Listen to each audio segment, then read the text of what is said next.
Diyor, sekin lira, sekin. Mallık yine koyuyorlar. Maşallah buna. Kulak bunu tazalap koyuyorlar.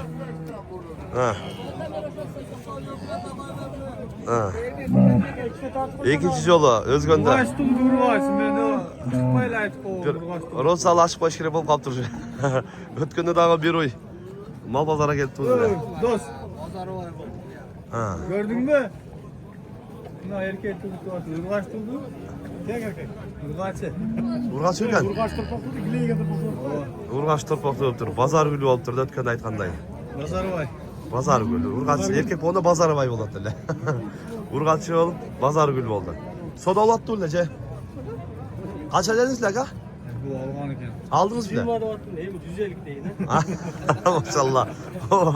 120'de attım öyle hem güzellikteydi. Top oftu oldu be. Erkek oldu. Ha. Ha maşallah canı var. Ha, top oftu oldu. Şu alıngan o şey, alıngan bir yerde oldu. Alıngan da yine tuttu da. Alıngan da yine tuttu maşallah.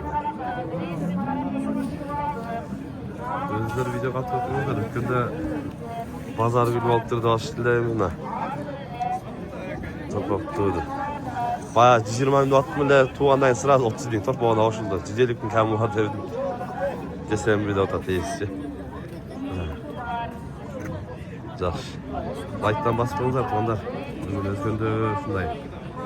Özgön Cuma'da, 2 Cuma umurunda şunday oldu. Bir uyku.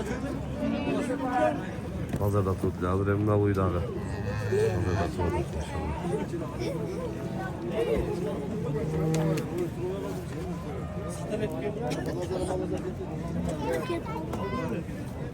Şimdi daha başka ne ödeyeceğiz? Mal neyse boşa tartma ya gel.